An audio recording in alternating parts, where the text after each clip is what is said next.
So welcome everyone to the meeting. The meeting is recorded and is held in public. It is not a public meeting, it's just held in public. The recording, thank you so much, Rachel, for starting that. The recording is going to be used for minute-taking purpose as well as for uploading it to the website for people who are not able to join us today to listen to what we discussed in the meeting at a later stage. So those of you who may be new to the meeting, my name is Alona Deret. I'm the chair of this committee. We don't tend to go around the virtual room introducing ourselves. However, please, when you speak for the first time, if you can just introduce yourself, say your name and where you're from, just to help everybody to know who they're talking or listening to. Presenters, I know people are joining us throughout the meeting, so I'll have to repeat this, but we encourage presenters to drive their own slides. So if you can share it and then drive the slides. And very importantly, remember that the papers have been circulated in advance of the meeting. Rachel, thank you so much for organizing all that. I know there was one paper uploaded later in the day, but I'm sure we'll be taken through that presentation later today. So please do not read everything on the slides. We have read the papers. I have to take it that the committee has discharged the obligation to committee members read the papers. And so we are looking just for the highlights of the key messages, enabling us to have the time for asking questions and have a discussion. So this, I think, is all the housekeeping. So we'll go now to the apologies. Rachel, I think we had some apologies, haven't we? Yes, we have apologies from Paula Boyce from Great Yarmouth Borough Council, Stuart Lyons from Norfolk County Council, but Suzanne Meredith is here covering public health, and also Chris Williams from the ICB, but Hayley Sharman is covering for Chris. Thank you. That's communications, isn't it? And Paula is representing the health and wellbeing partnerships, I think, on this committee. Yeah. So thank you so much. Declaration of interests. The register has been circulated with the pack. However, if you feel that during the discussion you may have another new interest, or you would like to sort of emphasize the interest already recorded, please raise your hand so we can register that in our minutes. Minutes from the previous meeting, I'll go to those, please. I will take first any observations or comments regarding the accuracy before we look at any matters arising. So from the accuracy perspective, are there any observations from the committee members, please? No, I can see negative notes, which is positive message. Thank you so much, Rachel. Well done. Well done. There's always comprehensive minutes of our meeting. Thank you. Any matters arising or any questions in relation to anything we may have discussed last time and is not on the agenda today? No, I can't see any hands up. No, thank you. Action log. Rachel, shall we share it, please? Thank you. So it's not a very long one. Okay. We had a number of actions from the last meeting when we looked at the mental health provision. So the first one, we're going to connect our mental health transformation team back to Alex. And I understand that has happened. Alex, any updates? So Mark Payne, you can see that we had an update from Mark. Anything else from you, Alex? Alex, you're on mute. I failed the first test of the afternoon. No, nothing to report as yet, but it is something we are quite keen to continue pursuing, and we're working quite closely with the Trust. Yeah, and if I may come in, Ali, sorry, Mark Burgess, I'm the Director of Patients and Communities for the Integrated Care Board. So I spoke to Mark Payne from the mental health team, who gave us these updates for both Action 25 and 26. But so for that first one, Alex, perhaps should we leave it live? And if we haven't heard anything by the next meeting, or please do get in touch before then if you haven't heard anything. I think the same goes to Andy as well, for picking up the Waveney area. Thank you. And Alex, do you want to quickly introduce yourself? Sorry, apologies yet again. Alex Stewart, Chief Executive Health Watch Norfolk. Thank you, Alex. Tricia. So for Action 26, my name is Tricia Dorsey. I'm the Executive Director of Nursing for the ICB and the SRO for Children and Young People's Mental Health. I think there is a lot of work going on in this area at the moment, and the ICB will be meeting with MSFT to look at the issues around the referral processes. So I would suggest, Ariona, that if we say put an April deadline on this action and we'll bring a comprehensive paper back through this forum as to the actions that have been put in place. Tricia, thank you, because that's exactly what I was going to suggest, that we keep the action open and we get formal feedback at a later stage. So as Mark mentioned earlier, I would suggest both of them are open. We put a deadline of, hang on, the next meeting will be March, isn't it? So we have March meeting. Would we be able to keep it March? Yeah. So March as deadline, Rachel, please, on both of them. And yeah, let's hope that we get a good update with some progress made on both of those. And Thank should you, we make the owner, Mark, should we do that as joint owner? And I could do that with you for the 26th. Thanks, Tricia. Yeah, that seems sensible as well, particularly with that focus on, you know, the quality aspect. So yeah, thank you. Excellent. Good. Thank you, Beth. So 25, 26, we know what we're doing. 27 is Community Voices Data Access Team. Hi there, yeah, Tim Gardner, Chair of the Voluntary Sector Assembly. So with this one, as you can see, there's an update in there that if this fits within a wider work stream of community voices, which is ongoing. And as part of this work, there is an engagement element with the voluntary sector. So that is something the Assembly will support with, and we'll share an update in due course alongside that community voices work. So I think in terms of this particular action, I believe it can be closed as it sits with another work stream, but happy to update at the next meeting if appropriate. Thank you, Tim. Well, I'll put my, Frankie, I'll come to you in a minute. I'll put my voluntary sector hat on, so conflict of interest. Nothing has come directly to the voluntary sector from the Assembly, so I think we need to think about how we do that. So for now, I'm not sure. I would like that to be closed, but I'll go to Frankie and Alex. They may have different views. Thank you, Chair. Frankie Sauls, Medical Director of the ICB. Tim, I had a different understanding of what this action was.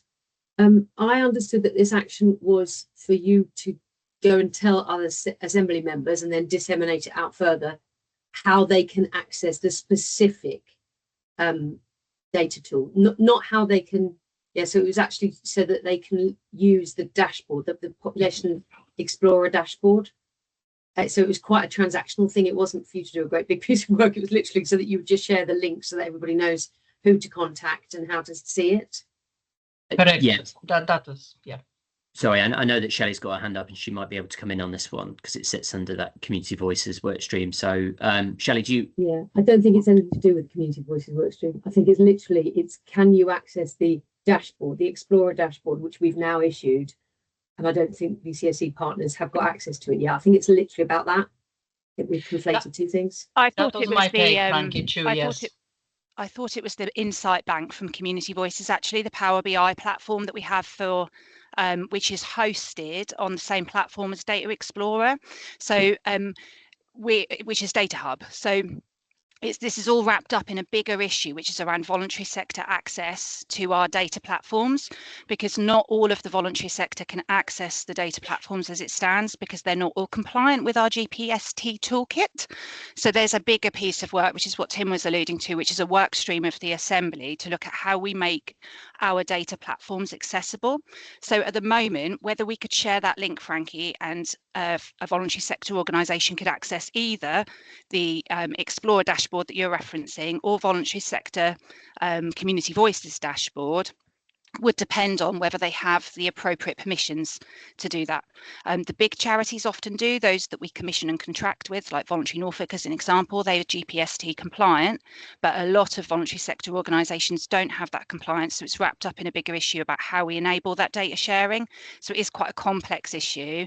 And my understanding was we were trying, Aliona, I think, to ensure that you all as voluntary sector organisations had access to the information back that you are sharing with us at the moment through the Voices platform. Is that correct? Correct, Shelley, but it's not just the voices. That's part It's of all what we're data. talking about. It's The thing bigger. is that the main action was to actually communicate to the sector how they do that. There are organizations who are compliant. We are one of them as an example, but we need to tell people how we go about it, and that's what we really need to see happening. Okay, so it will be good for this action to remain open, please, and then find a way of communicating to the sector. Thank you so much. Alex, you had your hand up earlier. Are you? No, you've answered everything I wanted answered, so thank you. Excellent, thank you. So team will keep this open, and if you want any more clarification, I'm more than happy to discuss with you, and I'm sure we'll find a solution to that. No Yeah, problem. Yeah, thank no you. problem. Okay, number 28, Healthwatch Suffolk update. I think we have had this that circulated as far as I remember. So can we have that Rachel, committee members, can you remember receiving it? Yep, I think so. So we can close this action. Thank you very much. Terms of reference, they're coming up today. They have been reviewed, so we'll come to that later in the agenda, but I suggest we close the action because it is on the agenda and we'll deal with that later. And then number 30, we have, forward planner. Some recommendations are put, so the co-production strategy and learning from death and so on. So yes, Tricia. So on the learning from death piece, is this an update on the learning from deaths from NSFT, or is it a learning from deaths forum report from Frankie's forum? Excellent question. Who remembers it? Rachel, do you know where the suggestion came from? Alex? I think Alex is going to answer. I thought it was from the learning from deaths from NSFT. No problem. So we can easily bring an update paper on, so that's fine. But I think it's just to clarify the narrative. Okay, thank you. Mark, your hand is up. Yeah, it's just been confirmed. That was my understanding as well. Okay, Perfect. thank you.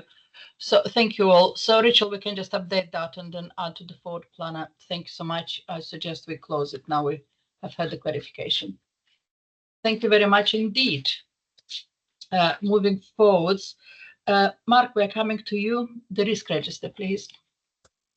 Thank you. Yes, and just to update the committee, so the two risks, BAF risks, remain the same. There have been no change in the scoring, but the appendix does include an update to the narrative and some of the actions that are being taken to support that. I won't repeat what I did at the last session, but would invite committee members to ask any questions or make any points. There are no operational risks that have met the threshold to be escalated to the committee. However, if the committee are in agreement, I would like to bring some of those risks from some of the operational risk registers across place and some of the other areas as well, just so that the committee are cited. I know we've got kind of the escalation thresholds, but I think that there may be something we want to bring here just for discussion, just so the committee members are cited, because it still feels to me that people aren't necessarily seeing what's going on in some of that work in some of those other areas, but would welcome views and thoughts and comments from others. So not necessarily an escalation, but just so the committee members are cited. Thank you, Mark. Mark, in terms of the two risks, when I was reading it, there's lots of planning and meetings and so on. Are we getting any closer to actually making sure that some implementation of those plans and actions agreed in the meetings are taking place, please? Yeah, the very short answer to that is it has to be yes, and I you know, we absolutely need that to be so. It's not just talking shops, is it, Aliona? Thinking about my month, my month's work. Absolutely, it's about focusing on delivery, and particularly in these areas highlighted here. So yes, that's what our teams are pushed around delivery of, rather than just discussion of. So and we hope that, as per the agenda, we bring some examples of how some of the progress that we are making in some of those areas. Thank you, Mark. So at March meeting, we should be able to see sort of change of narrative of the way the risks are presented, because we're actually starting to implement stuff. Yeah. Thank you. I'll go to Karen and then Tracy, please. Hello everyone, Karen Bryant, Associate Director of Commissioning for the ICB.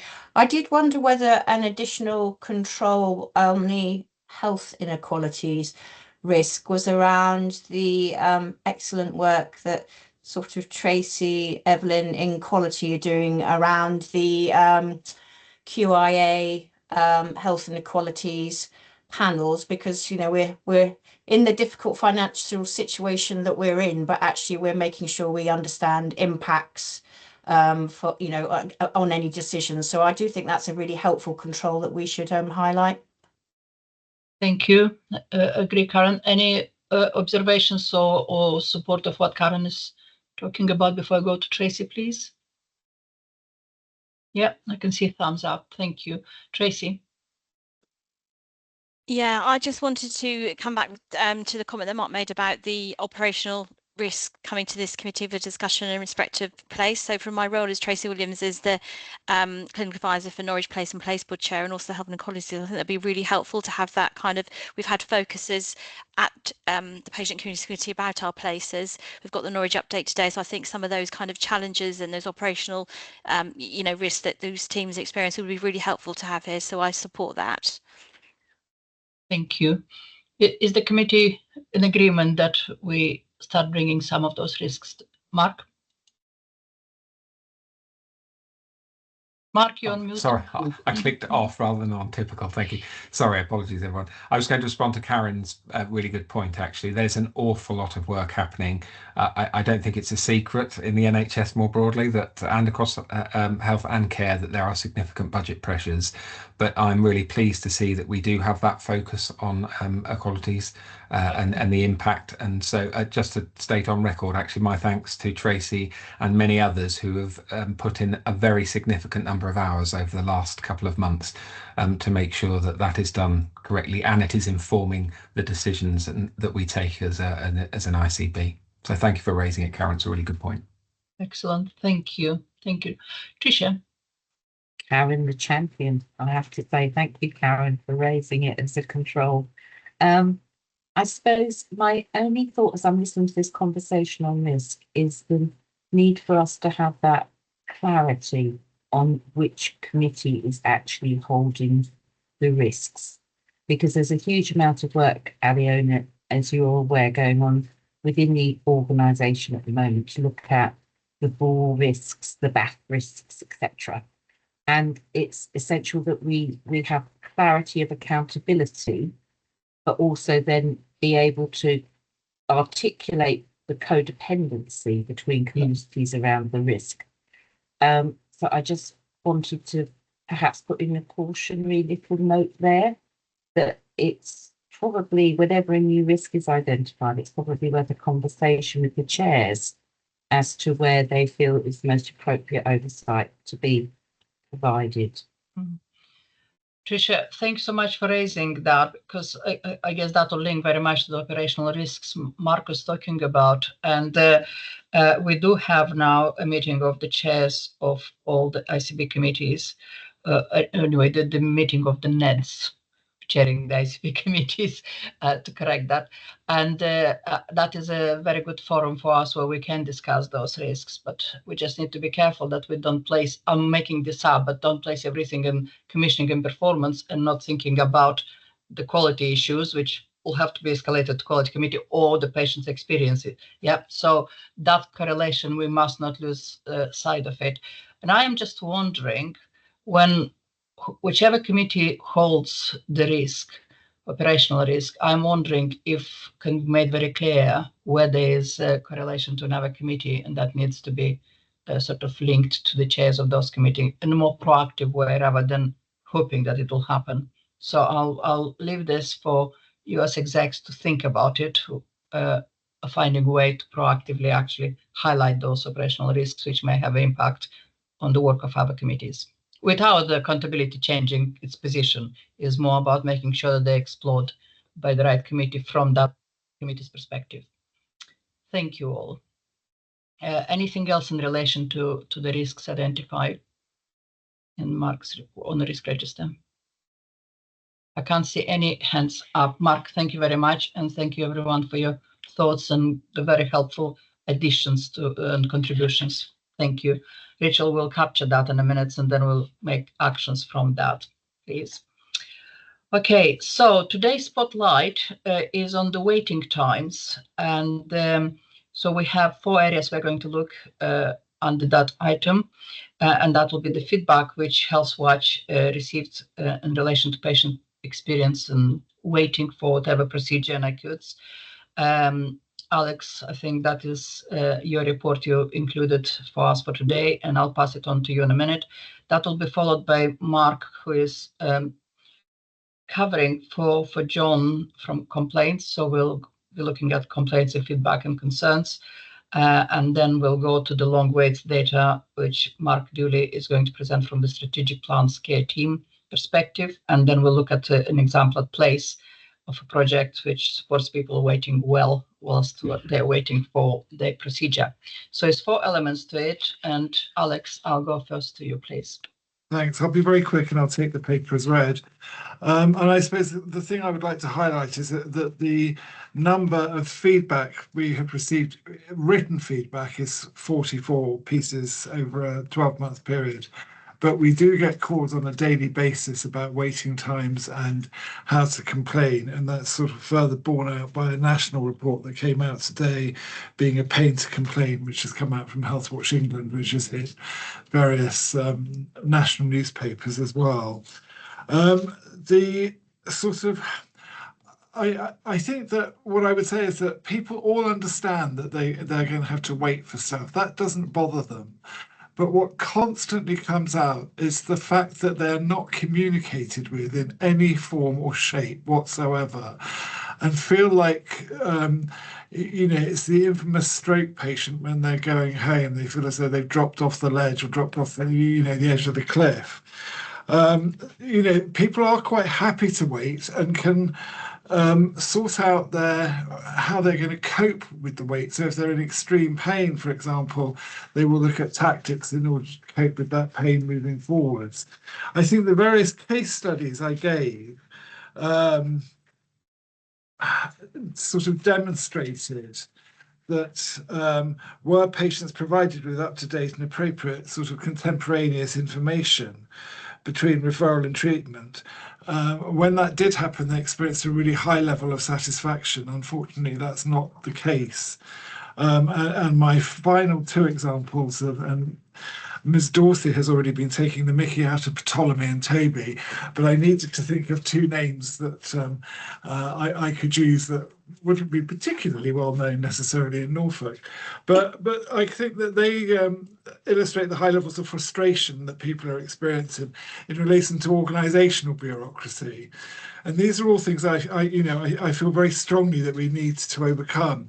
I've recently spoken to Leslie Dwyer as well, who I know is very concerned in relation to the NNN and the way in which it's all dealt with.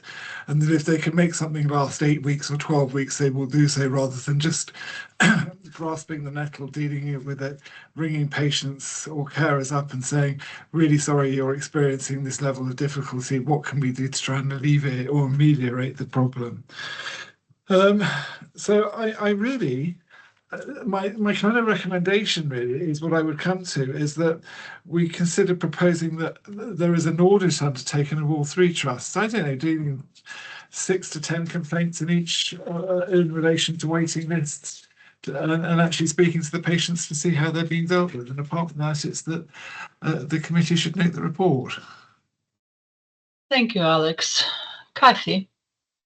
Hi, thank you, Alex. Kathy Almond, non-executive member. I'm not clear, not from your report, but just in general, as to who where does ownership of the communication with patients actually sit? And is it consistent across the 3 acutes, or is it, you know, a myriad of different people have responsibility?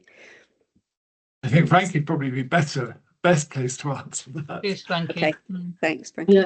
Yeah, thank you.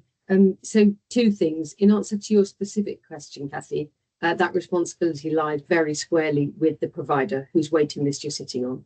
So if you've seen an orthopedic surgeon, they've said you need a hip replacement, I'll add you to the waiting list. It is absolutely incumbent on that provider to contact you. We also have a very clear policy that stipulates how often patients on waiting lists should be contacted, and for 2 reasons. Firstly, so that they know they haven't fallen off a cliff, as Alex was alluding to. But secondly, to assess whether or not they are still of the same priority as they were when they were added, because of course that, you know, patient, it may have affected their mental health, and they may have really deteriorated. They may now be on medication for anxiety. That would count as a moderate harm, which would trigger them to have their prioritization increased. So they would go up the waiting list if that happened, for example, or if they'd needed an emergency admission because their hip pain meant they were having a fall and now they'd broken their arm because of the fall. You know, so that would again be a moderate harm. So there is a policy that's very clear as to how often people should be contacted. Now, it is really sad reading these reports and these individuals, you think, oh goodness, yeah, it's terrible. They clearly haven't heard. They're just sitting there not wanting to know. But I think what would be helpful is to have a look at those data, and I think to look at the big data, but also as Alex suggests, you know, a handful of individual patients as well, to say, well, what did it really impact? Because just to bring out, you know, to the committee's attention, on the linked paper, which one was it? Number 6.3, just to highlight, there's 6,500 people waiting over a year. So it may be that actually 6,400 of them, the system has really worked well with, and they have received that regular update. It's just that we don't do it every single time because sometimes it's hard to get hold of people and we're not perfect. And so I'd just quite like to counterbalance that. And I'm not for 1 minute defending the fact that somebody is sitting at home not knowing. That's just awful.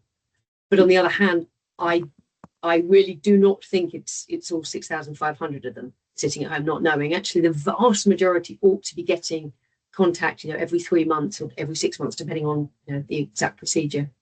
And finally, that's just people who've been waiting over a year. I think most of us would consider waiting over a couple of months to be a long time to wait. And the national constitutional standard is 18 weeks to wait. So, you know, we're in such a pickle post-pandemic that the real challenge is that there's just thousands and thousands of people having really long waits. So, yeah. I would agree entirely with you, Frankie, and I think we have to be proportionate with all of this. Yeah. And you've heard me say many times before that if you look at the number of complaints to the number of procedures that are dealt with, that you know, they're negligible and they're kind of 0.something%. So I wouldn't want it to be taken completely out of context. But like you, I just kind of feel that anyone that is suffering, if they can be dealt with in a sort of expeditely, then we will have even less complaints, and I think less time will be taken up with mindless bureaucracy. Thank you, Suzanne. I'll come to you in a minute. Frankie, just on the back of what you're saying in terms of the policy, how is that policy communicated and where is it embedded? One of the things that's crossing my mind is thinking about Karen and Matt and commissioning. Do we have anything in those contracts, and how we're monitoring the contracts if that policy is speculated in a contract? So just trying to understand where are we catching those loose ends where the provider may not be following the policy we have in place, Frankie? The policy was developed through the Elective Recovery Board, which is now evolved and is now the Provider Performance and Productivity, something like that, Oversight Group. And that leads through to the Scheduled Care Board and the Commissioning Performance Committee.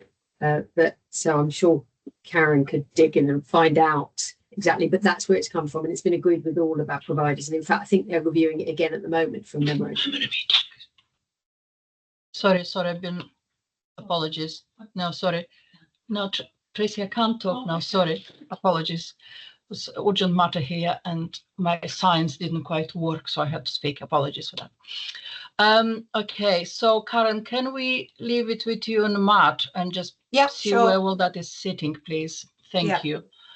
Thank you. Suzanne, can I come to you, please, now? Thank you. I'm Suzanne Meredith. I'm Deputy Director of Public Health at Norfolk County Council, and I'm also Associate Director of Population Health Management at the ICB. I'd just like to say a reflection on the sorts of comments we've received here, because in my mind, I'm thinking about health inequalities, and I'm thinking the information we've got here are from people who are able to make complaints.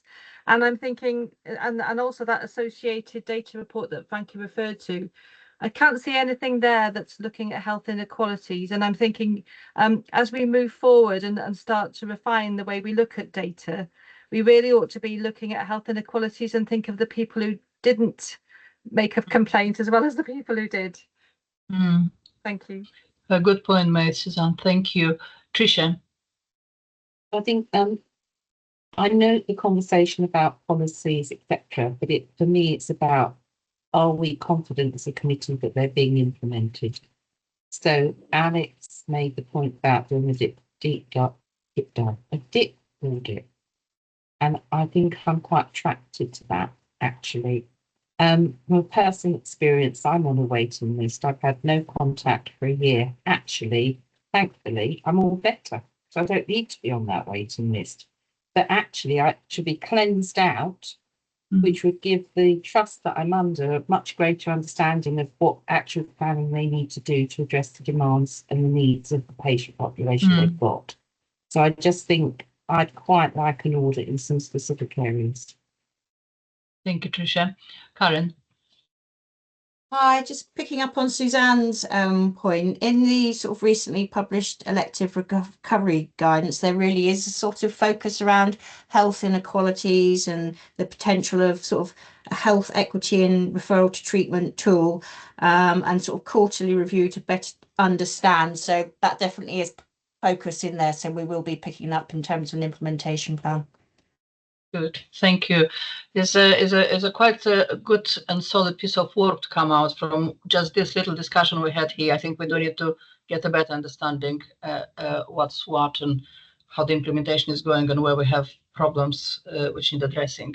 So I'll leave that, Karen, in your capable hands, and whoever else you need to pull in. Yeah, thank you. I can't see any more hands for Alex, so I will move on to Mark, please, on complaints and so on. Alex, thank you very much for the feedback you gathered for us. Thank you. Yes, thank you. And just to kind of add a bit more context, Frankie's point made about the 6,500 people on the waiting list who have been waiting over a year. I remember being in contract meetings with some of our acute providers just before the pandemic, and it was single figures, if that. So that just gives you, this isn't something that that we've been living with for some time. It was very, very low numbers of people were waiting, if at all, just several years ago. So this is significant. Again, I'll take the report as read that John pulled together for us. Picking up, I think we're all heading towards an action that we all agree on. This complaints report doesn't include those received by the acute hospitals themselves. So one of the recommendations we were going to make subsequently was we think we need to properly follow up on that. And Alex, you've suggested an audit. I think that would be invaluable. Key points also, I was surprised how few complaints that we'd had directly to the ICB, but again, has already been covered. Many of those complaints go directly to the providers themselves, so that might be one example. There's also a hidden piece that's not highlighted in the paper, is that many people who are struggling in pain, who are waiting on these lists, are of course often linking in with their GP practice and primary care more broadly. So in terms of additional activity, I know I speak to many GP colleagues who tell us just how many occasions they're having patients come to them seeking more support because they are on waiting lists. So there's a lot more behind just the numbers that we see. So take the report as read. It also highlights some of the areas where there are some of the disciplines within the acute that we have seen a particular increase in complaints.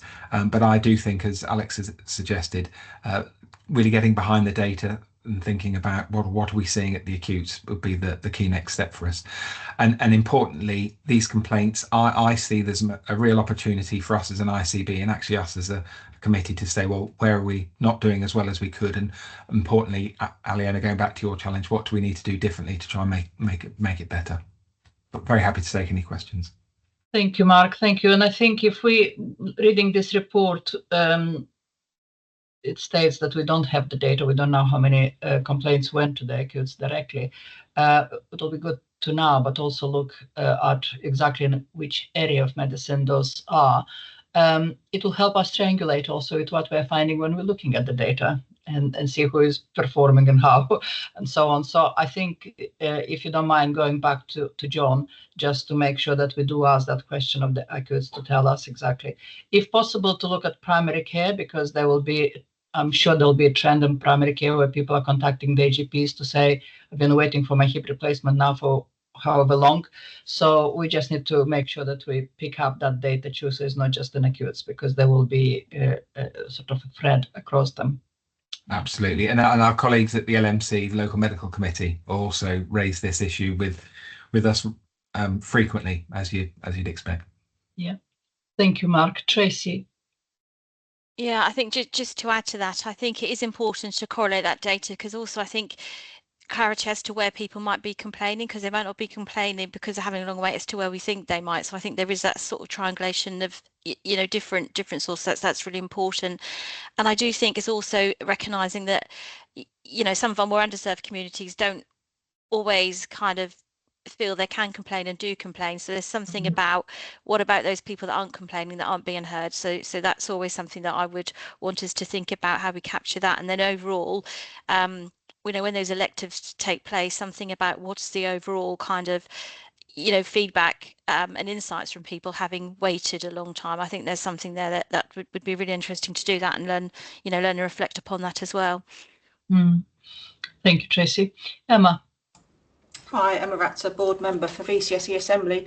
Not sure how you do it, and I don't want to complicate things, but I'm conscious there will be lots of vulnerable people who won't make a complaint directly into what they see as the system, but might be making complaints to a VCSE provider that's supporting them. So just thinking about hips and knees, you know, Age UK might well have lots of people who are complaining to them about weights, and whether we are linking in with our providers in the voluntary sector to kind of collate what information they may have about weights. A good point, Emma. Thank you. It looks like there's quite a few actions there Rachel will need to capture. So Mark, if we leave it with you and John to find a way, and then connecting clearly to Karen and Matt, just to make sure that we triangulate whatever we find. Thank you. Any more questions for Mark and the report from John? No hands up. Thank you. So that will take us to Matt. Matt, I mentioned your name a few times, so it'll be good to see you in a minute. If you don't mind introducing yourself, and then, yeah, if we can look at the long wait data, please, from the Strategic Plan Care team. Welcome, Matt. I think it's the first time you're joining this committee, aren't you? It is, yeah. Thank you, Aliona.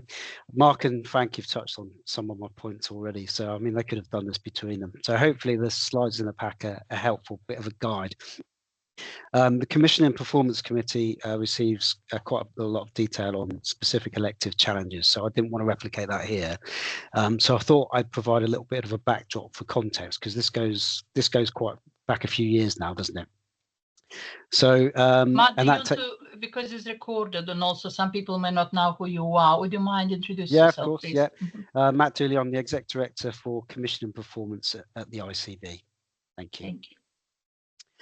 So yeah, this for me goes back to probably before COVID, but I think it's just important to cover that off again. So before COVID, waiting times in England, we were on the cusp of achieving year-long waits, as Mark's alluded to, but a number of trusts were still challenged, I think, as we were going into that COVID around those year-long waits. So the impact of COVID on waiting times was significant for patients, and backlogs grew quite quickly. So in order to prioritise hospital capacity for COVID and emergency patients, the NHS paused elective treatment in April 2020, meaning that waiting times in backlog terms did grow quite quickly. We were quite fortunate in the fact that I think referrals reduced during that time period also. So to some degree that helped with the elective recovery effort post-COVID. But we do know that, as Frankie's touched on, clinical urgency of patients' conditions increased during that time.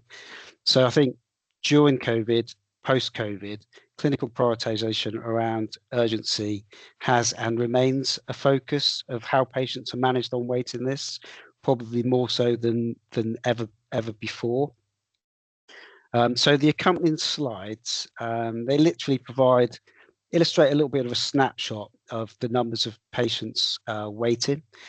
You'll see from the first slide, the number of patients waiting 78 weeks or more has reduced considerably over the past year. On the second slide, those waiting over 65 weeks has been reducing, but the rate of descent slowed as a result of some of the industrial action that we experienced during 23-24 and then the summer of last year. And I think I was looking back earlier, actually, I think we had 13 bouts of industrial action, which is really easy to forget, but the impact was quite significant. And then, of course, as we look at the last slide there, around 52 weeks, we'll see that whilst each of our trusts has higher weights than planned, it's the result of ensuring those waiting in those longer cohorts, those 78 and 65 week cohorts, has reduced whilst continue to accommodate those deemed of a higher clinical priority. Mark touched on the impacts of primary care, but we also know that patients waiting longer for elective interventions will also end up coming through as urgent patients, and the demand for urgent front door care increases too. Karen touched on the elective reform plan, which was published earlier this month, which has made a commitment to return to an 18-week referral to treatment target by the end of the Parliament. We're awaiting operating planning guidance this week, hopefully, which will give us more detail on what that means for waiting times in Norfolk and Waveney, and specifically in terms of activity and affordability.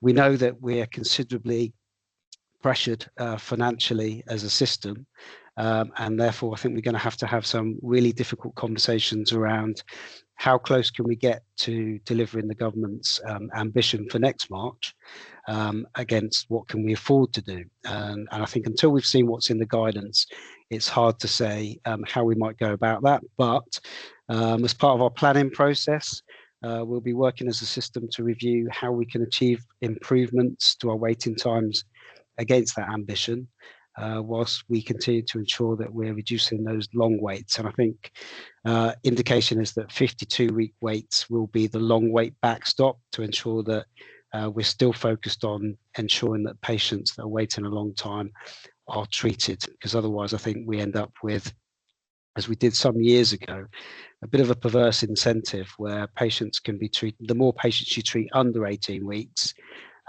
it doesn't really matter about those waiting longer because you're delivering your target. And what we don't want this to turn into is a target that's purely based around meeting an 18-week ambition at the expense of patients waiting a lot longer. So really mindful of that, and that's something that we'll build into our planning. Mark, thank you. You'll probably need to demystify something for me. It's probably me reading the wrong way. I'm looking at the slides. Oh gosh, I'm working, so forgive me, I'll just have to minimize the team so I can look at the figures, if that's okay. So I'm looking at the waiting list, the 78 weeks and 65. Yep. And on the left-hand side, it talks about last week data. So we have total of 49 actual people.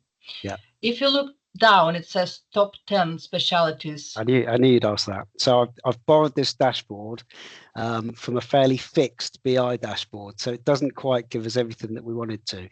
those numbers equate to plan. So that the expectation for those top 10 specialties was that they'd all be at a 0. But clearly they're not. So the latest week, as you rightly say, shows that a lot more patients than 0 have been waiting. What that doesn't give you is the specialty breakdown. It does on the 52 weeks slide. Yeah. Because that's still very much live and where we are. So in terms of a plan, we've still not got to a 0 52-week wait position. So we're still working through that. But yes, we still have legacy waits, certainly around smaller waits, I think now around 78 weeks across systems. About 29 was the last forecast I saw for the end of January, and that was 20 at the NNN and 9 at the James Paget, and they're largely waiting for fairly complex procedures and complexity reasons. And then we come into the kind of 65-week cohort, and we've still got some challenge there. We've got in excess of 400 patients, I think, forecast to be waiting at the end of this month, again, split between the Norfolk and Norwich and the James Paget, and we continue to work through that. So in terms of a process, as part of the operating framework, the NOF framework, if you like, our trusts are in tiering, so they're subjected to, depending on where you are. So we've got the NNN in tier 1, we've got the James Paget in tier 1 for elective and cancer, and they meet fortnightly with NHS England and ourselves. That goes through a number of the measures, including the ones that Frankie was alluding to earlier around validating waiting lists, which is where we see when patients were last contacted. So hence that kind of last 12 weeks, has your waiting list been validated of patients being contacted? And again, 6 months for patients that had been, but we're still waiting. So we use those meetings as a kind of check and challenge on progress with NHS England and the providers.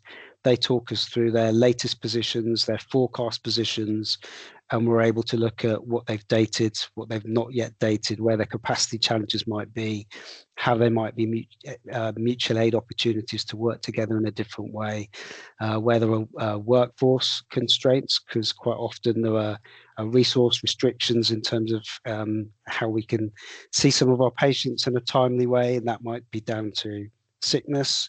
And we know that the James Paget and the QEH often borrow workforce from the NNN, if you like.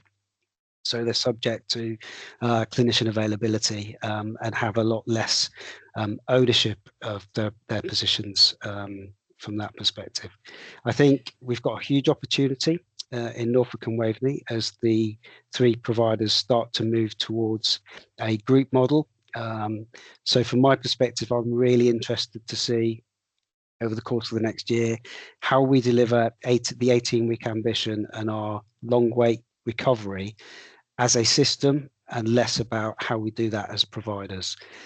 So if there's a challenge at one trust, it'll be up for them all to help each other out to make sure that we can mitigate that. So that's going to encourage working collaboratively in different ways. And whilst that's going to take some time, I think to bed in, it's absolutely the right direction of travel. And I think it'll be really good for our patients. I think it comes back to some of the points I think that Alex raised around communicating to patients. So let's get it right and do it right once instead of trying to do it multiple different ways, perhaps less effectively. I think the difficulty is that we are reliant upon the same teams that are booking patients to communicate to patients, that are identifying capacity for patients, to schedule patients. And I think sometimes we miss perhaps how important some of those staff members are in this whole process, and they're under a lot of pressure. And I think we've had some real bandwidth challenges across the system in those groups of staff that are able to do that. So it's really important that we look at how we consolidate some of our resource within that group model over the coming months. Thank you, Matt. That was a comprehensive answer to my question. I'll go back to it if I may, please. Mm-hmm. Because what will be interesting for us to actually now is to see those figures. I understand the fields are linked to the actual, but I do hope that somewhere you are picking up not the plan, but the actual figures. Yep. Sorry. So from our perspective, when we talk about the data triangulation, I think it'll be good to have a look what that highlights and just to see which specialties do have those waiting times the longest, and see how that links to the complaints and whatever else. Yeah. But also be curious to know, Frankie, I remember in the past you sharing with us the specialties which have the biggest challenge because of recruitment issues. Will be good to triangulate if actually what the data tells us now links also to that, and if there's any shift, if there's any progress with the recruiting people into those roles and so on. So I think we need to learn or to try and use the data better. But an observation from one experience recently, probably the processes need to be looked at, and you just mentioned about the teams who are making those calls. I had to have a procedure only a few weeks ago, and I was called twice to book it, and then I was called after the procedure to book me again into that procedure. And I had to have a dispute that I don't need it again, thank you. And the system, of course, is saying you have to have it. So there's clearly some gremlins in the system, which does not help people who have to pick up those phone calls and make sort of calls which are not easy to make when somebody says, why are you wasting my time and your time? Not quite using those words, but yeah. So I think there's quite a bit of work for us to do to see how we use the data and how that data influences and our actions, if that's okay. So Kathy, I'll come to you. Thank you. I was just going to follow up on something you said, Matt. So you talked about the group model and greater collaboration, and if that meant that, I don't know, if you lived in the Great Yarmouth area, but you were offered a procedure at the QEH, for example, if you couldn't do that, would that have an adverse impact on you for not being able to, or do you just stay in your place on that list? You stay on your place on the list. Yeah, right. You wouldn't lose your place in the list just because you decided that the QEH wasn't suitable for you. So I think it comes back to me. Some of the communication comes back to giving reasonable choice and reasonable notice of appointments. And I think quite often, because we're trying to recover a position and we're impacted by multiple things, aren't we? Urgent care pressures that require us to, open more capacity to ease our urgent care flow through the acutes, which then impacts the next day on your elective position because you're having to cancel patients. It's all pressure on the same people to do the same things. So until we're in that kind of smooth equilibrium of not cancelling patients because we've got the right levels of capacity and we can book with reasonable notice, we're constantly trying to cancel patients, and quite often we won't be in a position when we cancel them to offer them another appointment because we don't yet have one. So then that requires another call, maybe in 2 or 3 weeks' time, to offer them another appointment, and you can see how inefficient it is just from what I'm saying. Yeah. Okay. Thank you, Beth. Thank you. Thank you. Thank you, Matt. Any more questions for Matt? No more hands up. So Matt, thank you very much. You know what? It will be good at some point, maybe in a few meetings time, to reconnect to this item and just have a look what the data tells us when you actually connected the right fields on the Power BI to give us the right data. If you look at the 52-week slide, those top 10 specialties listed are essentially the top 10 most challenged specialties, regardless of whether that's 52, 65 or 78. Okay, thank you. And below. Thank you, Matt. Thank you. Okay, we'll move on now to Heather. Heather, I think you're going to share with us an example of where we supported patients to wait well whilst they were waiting for their procedure. Over to you, Heather. I am, yes. So I'll We have 6 minutes for that, Heather. Yes, I am very conscious of my time. Don't you worry, Aliona. I'm not going to put my slides up or share the report or anything, because as you say, I'll take that as read and I'll just run through some of the key bits of information. So Mark asked me to present a local initiative that had taken place around waiting well on the waiting list. And we had a waiting well project which was funded by the North Norfolk Place Board through the Community Transformation Fund, and it was delivered by Broadland and North Norfolk District Council. So it was a waiting list initiative supporting patients who were waiting for hip or knee replacements, and it ran from March 22 to October 23. And mostly I'm just going to briefly talk about North Norfolk District, because how we did it was that Broadland delivered first, and then North took the learning from that, and then North delivered it. So you're all well aware of what North Norfolk looks like, no doubt, but it's incredibly rural, it has transport issues, and of course mostly what people know about North is that it's got an awful lot of older people, and that's expected to grow. And it does actually have some deprivation, not in big pockets, but it tends to be in really small pockets, which makes it a bit trickier to find as well. We were aiming to offer support to those waiting to live safely and independently within their own homes. And the scheme also was aiming to lift some pressure from primary care by minimising appointments. And it wasn't just about providing support to those on the waiting list through sort of a signposting model, but it was also about increasing the knowledge and awareness of council and statutory and voluntary organisations and services and support. And sort of intending to provide a more proactive approach for those who were highlighted or exacerbated by their waiting list delays. So from a North perspective, the biggest challenge was getting the data from our acute hospital. It took us 2 months, and I can't stress the importance of working on that upstream of data sharing agreements, and also the need for rolling data. It's not a one-off transfer, but it needs to keep coming through. That when we questioned patients at the end of the project, they all agreed that councils and the NHS should be working in partnership in this way. It was a bit of a no-brainer, and we think that they're worried about this, but actually quite often they think this is great. And the process was that patients were contacted by a letter. They were offered a telephone appointment, which was booked, and they could opt out at any point. Patients were offered support based on their level of need, and this included things like home adaptations and physiotherapy and mental wellbeing support. 361 contacts were made in North, and there was a 90% uptake for that initial support. And we really learned that that initial letter warmed them up to the conversation.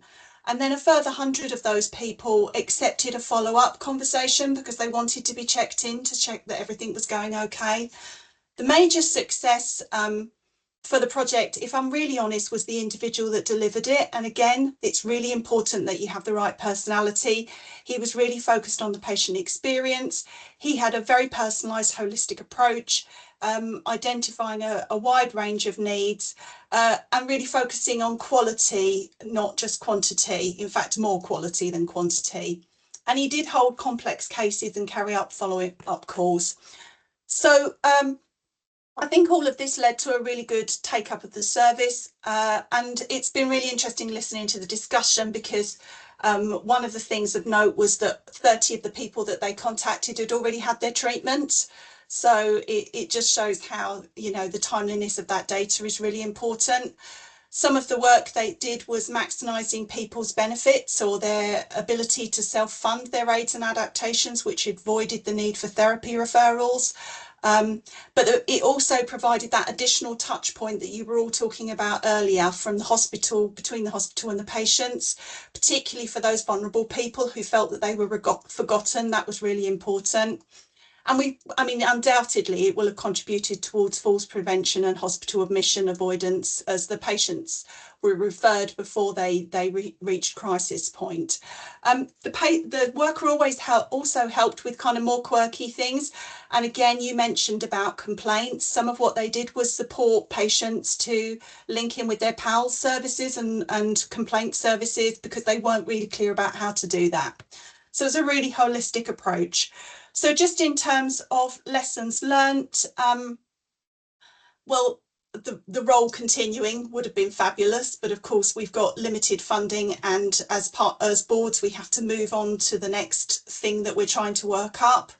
The model could easily be adapted to fit other waiting lists. There is a potential risk of duplication, so we need to make sure we work collaboratively with similar projects and initiatives.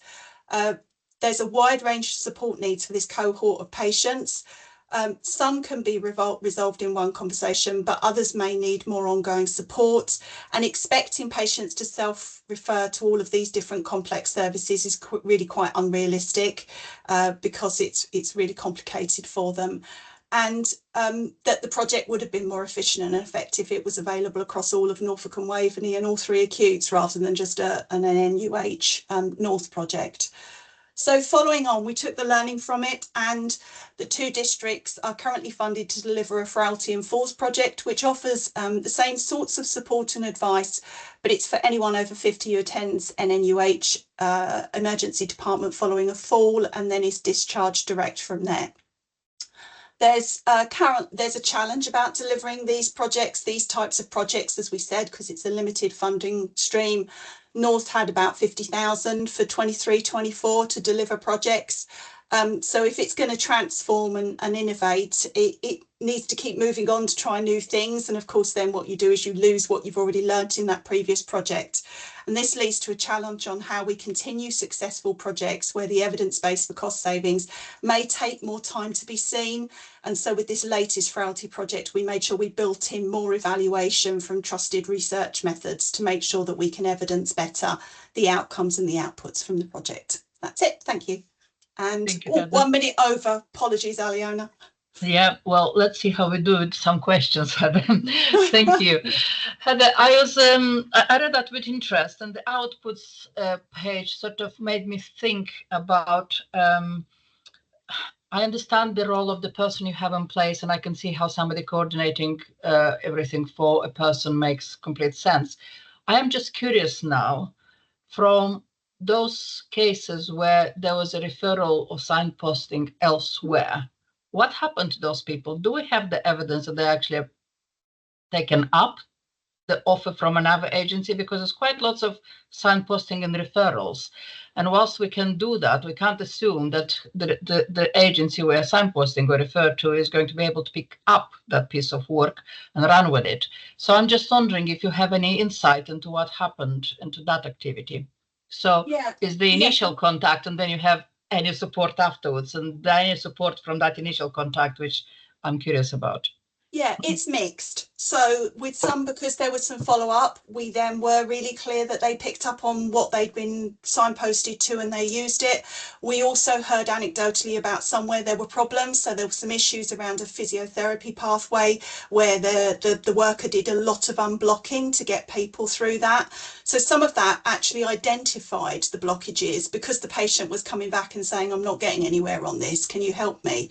So having that kind of caseload approach with this worker really helped the patient to navigate through the system to access those services. But yeah, you're absolutely right. You know, if you were doing that project again, you would have a far more comprehensive tracking process, which is what we've learned from it.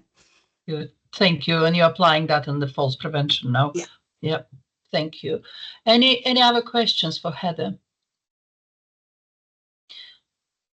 Heather, I don't see any hands up. So well done for sharing with us. All learning is useful. So we need to make sure we don't just put it on a shelf and forget about it, but make sure we draw it into all other work and work streams and strategies we have.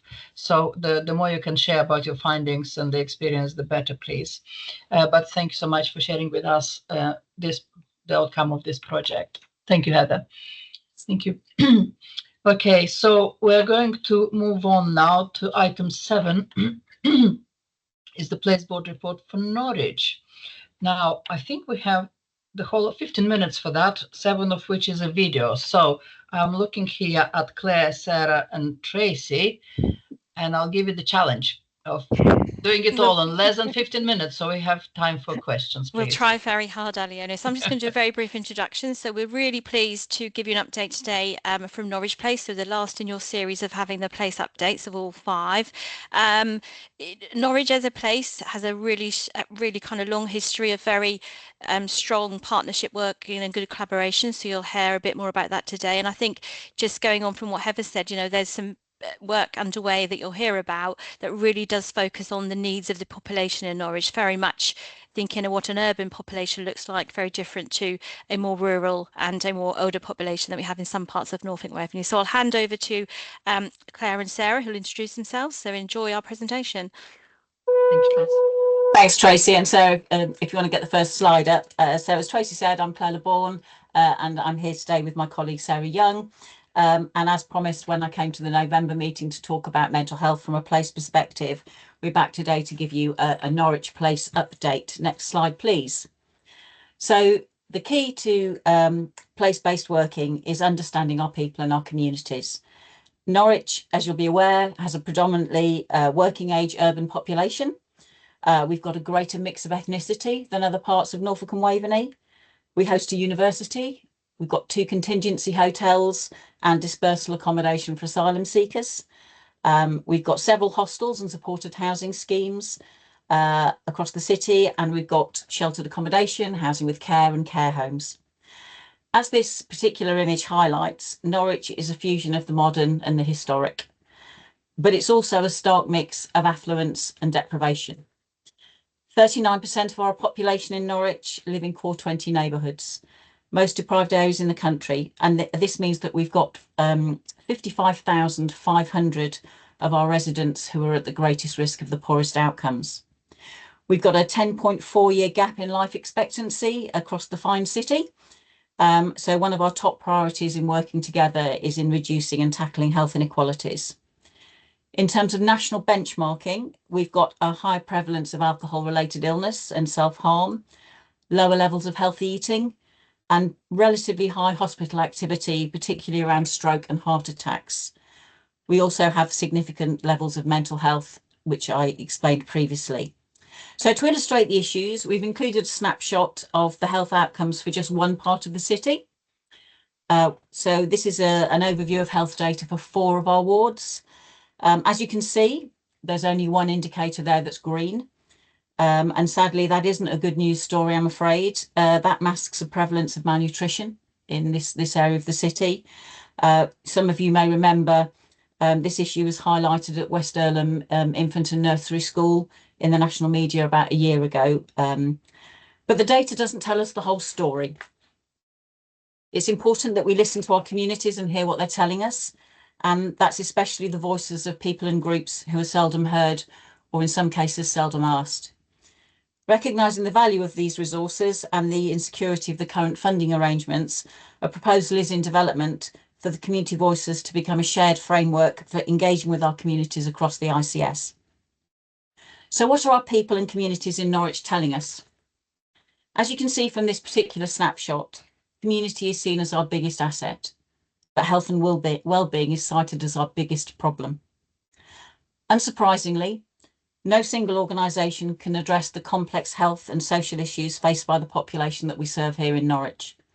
So today's presentation highlights the ICB's Place team role as convener, and it showcases examples that evidence that taking a personalised, preventative approach and working in a multi-agency, cross-sector integrated way at place level not only improves people's experience and outcomes, but actually it also contributes to system resilience by reducing demand across multiple organisations. It's a whole system approach and it's a team effort. So rather than tell you all about it ourselves, we thought you should hear from our place partners about what we're doing to help the population of Norwich to live longer, healthier and happier lives. And a huge thanks go to Megan Durran to Age UK Norwich for editing the footage. Please bear with us while we just get the video set up. I think Sarah's there. I'm afraid the sound isn't great, but there are subtitles. And, oh, it's just disappeared again, Sarah. What I would say is that the learning every day is a school day.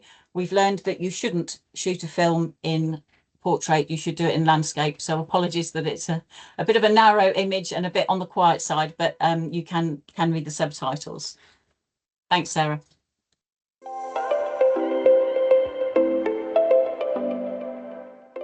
I'm really proud to be in Norwich, working as part of a newly formed alliance of all sorts of organisations, looking to see how we can use existing resources more wisely.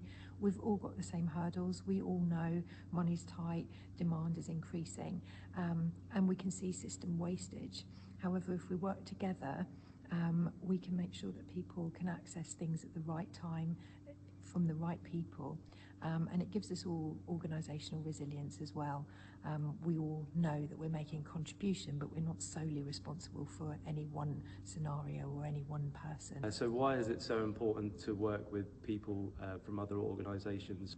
Everyone we deal with present very differently, and each of them needs to be taken in their own right in a person-centred, trauma-informed way. And I've got the privilege of working with people in the local Norwich area who are affected by hoarding and self-neglect, whether it's issues around tenancy, whether it's issues around substance misuse, whether it's issues around grieving and counselling or mental health support. There's not a one-size-fits-all approach, and we're constantly having to strategize in multidisciplinary meetings what may be the best package of care for that person. When we work together, we can stop people bouncing around, we can stop people going from one organisation to the other and not really being able to get to the real crux of the matter. We can share the information, we can talk about cases, we know the history of them, we know what's worked and what hasn't worked, and so we can come to solutions that are lasting,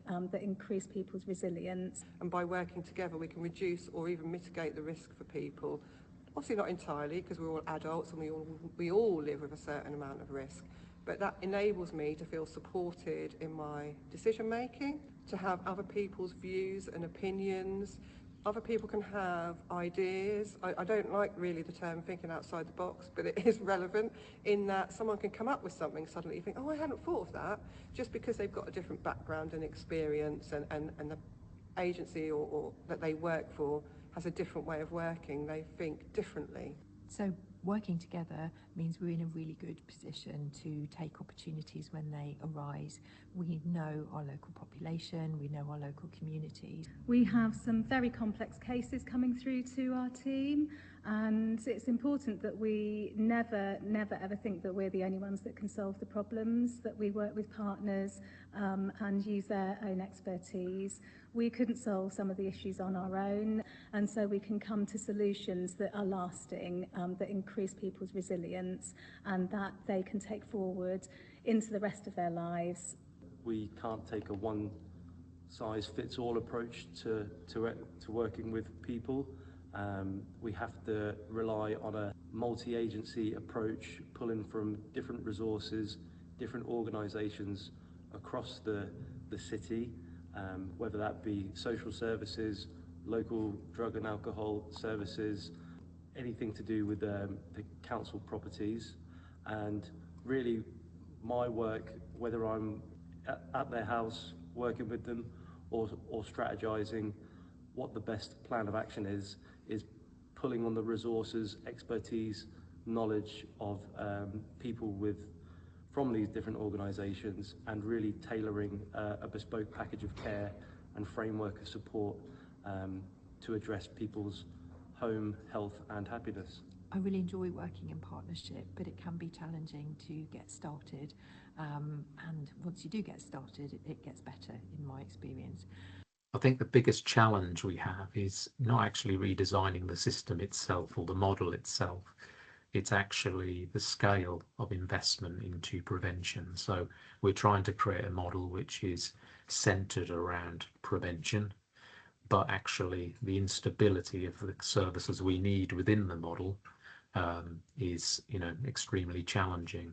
Data sharing is a big issue. People are worried. What does this mean? What can I share? We rely on our experts in each organisation to help us with proper data sharing agreements. Our systems are a hurdle. We all have different records, different computers that keep or give us access to those systems, and it's really challenging for a member of staff that needs 2 or even sometimes 3 laptops to access information. In my team, we work with a huge variety of partners, colleagues within Norwich City Council and outside with social workers, with GPs, community matrons, also social prescribers. We work with health, housing, social care colleagues, and having that huge variety of partners is really important for us to be able to support our residents with whatever issues they might present to us with. So we can really get to the root of their issues and pull in all the expertise we need to solve the problems that they're presenting with. I think we all recognise that to change the outcomes for our residents, we've got to radically change how we work. And it's been really exciting working with partners in health, the council and VCSE in Norwich, collaborating around a new concept. And I think it will be a real step change. And each partner is bringing in their own expertise, their own data, and actually that feels quite unique and refreshing. So there's a lot for us to build upon. And we've worked heavily on our culture to be able to have those open conversations we need to think about what's not working and what is working and what we need to redesign in the future.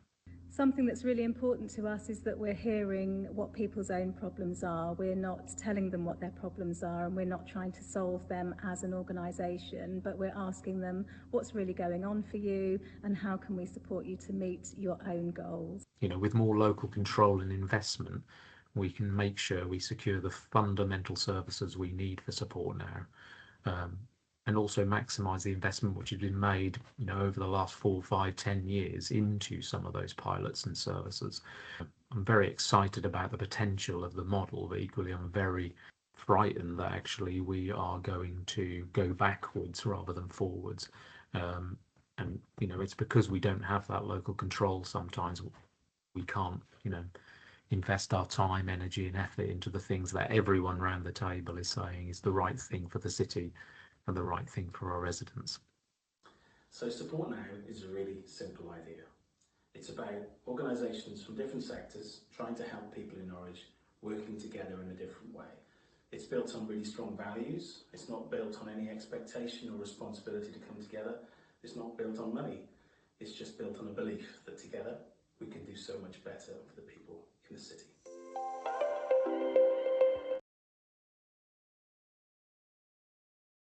Thank you. We've just got a couple more slides, which I think Claire is going to share in a So second. there are quite a lot of slides left. So I'll give you 1 minute to finish the slides so Yeah, we can sure. ask the questions, please. We're only going through 2, Aliona. Thank So you. just to say, we couldn't fit it all in today, and so we've given you a larger pack, but we're obviously not going to go through that all today. But the one thing we did just want to talk about was the ripple effect, and that shows how a little bit of investment in place can set off a chain reaction of transformation and innovation. So, for example, autumn 2021, we had 197,000 Ageing Well CTF money, and that developed Interact, which had a real focus on housing and managing their people's homes. From there, we ended up identifying people that had needed a trauma-informed support for people around self-neglect and hoarding. And so Safe and Habitable Homes was born, and that was funded from COVID recovery funding. In time, we also recognised that people were struggling with gardens and had a massive effect on their well-being. So we set up a new partnership project with Men's Craft volunteers helping with improvements. So whilst we might be asset rich, we are sometimes coordination poor in Norwich. We've got great services, but we know our residents and professionals struggle to navigate them. And we know that there is much more we can do to make the services easier and the delivery more collaborative. And that has now led to some green shoots of an ambitious and exciting cross-sector vision to produce a model called Support Now, a single system to help people in Norwich with life's issues. And all of that is underpinned by networking events such as our Tea at 3 events, which we've also included in the pack which you've received. We've got one more slide which talks about the key ingredients for success, which will be within your pack, but really about making a shift in the system resources, both people and pounds, to take a more proactive, preventative approach to drive down that increasing demand for statutory services in our area, very much driven by health inequalities and our growing ageing population. The biggest risk that we have today is that none of the services we're showcasing have currently got substantive funding, despite the benefits that deliver for our people and on our system. Before we take questions, Tracy, I was just going to hand over to you to see if you wanted to add any final comments. Yeah, just to say thank you very much and just to acknowledge all this great work that's going on. And certainly, as you can see, Norwich is a tale of two cities, and certainly this work is really focusing on addressing those health inequalities that's been highlighted and how a good collaborative culture working together is doing that. We have got challenges, but with those challenges, which are those short-term funding and some instability because there's sort of, you know, some of the pressures on some of our current providers, and we all know what that is. We're all experiencing that. But I think there's real opportunities for place partnerships to really be empowered from a strategic perspective to take forwards to address those health inequalities and really meet the needs of the population and those ambitions that we want to achieve. So yeah, we're happy to take any questions. Thank you all. Thank you, Claire, Sarah and Tracy. Alex. Hi, thanks for that. I thought it was fascinating. Well, I suppose my question is around funding, really, because we're showing that through really kind of quite small investment that there are tremendous differences being made to people's lives and their associated outcomes. I'm not sure who this should be addressed at, and I'm not apportioning any blame anywhere, so please don't think I am. But how can we overcome this? We know that the ICB is up to proverbial creek without a paddle money-wise. We know everyone else is, but I kind of feel that there's this really short-sightedness starting to pervade our system by lacking that sort of, you know, invest to save almost. It's a rhetorical question, perhaps. And I don't expect anyone can answer it, but hey. Probably not at this moment in time. However, we do have colleagues around the table who may be able to take that to the right channels for discussion. Mark, I'm looking at you for some reason. And guess what? Your hand is up. I have to respond, don't I? So no, we hear the challenge. It's something we battle with day in, day out. You know, across the directorate, of course, I'm very passionate about this as well. You know, I've seen it. I know, you know, everyone on this call believes that investing in prevention is the right thing to do. But we all know it's not just the ICB. It's you know, it's across the country, isn't it? And across health and social care, real challenges. So the decisions around investment decisions are really tough. But one thing I can promise you, Alex, is I know many people on this call ourselves are absolutely determined to try and make that we can use the money in the most effective way. And we absolutely recognise the value that many of these projects, these initiatives, make a real difference to people. And actually, we've also seen slides that demonstrate very clearly that investment in tackling health inequalities actually saves money in the long run. And there's a good evidence base for that too. But thank you for making the important point. Mark, thank you. Frank, I'll come to you in a minute because in my head, it's not always all about new money. There are resources available. We just don't tap into some of those. So my question is very basic. Is whilst you've highlighted some projects in your presentation, and I like this support now sort of approach, how are you actually engaging with providers? Because which way do you communicate? How do you know who to pull in? Do you have a mechanism for doing that? You know, reading the work you're doing, I could see how some other providers could have fitted into supporting that, but they don't feature. So I'm just wondering how you go about it. Claire, I don't know if you want to come in. I mean, I'm happy to say that, first of all, Leona, you're absolutely right. It's really, really early days for support now. And absolutely, we are just coming up with a community comms and engagement strategy to make sure we go out to the right people. A lot of it actually has been through our relationships that we already have and that our place partners have with each other. That's the most important thing to say. And secondly, we've obviously got our usual mechanisms through things like health and wellbeing partnerships and place boards. But actually, interestingly, this main movement and this main kind of ethos of work has come from the people themselves out there saying, come on, we've got to do something different here.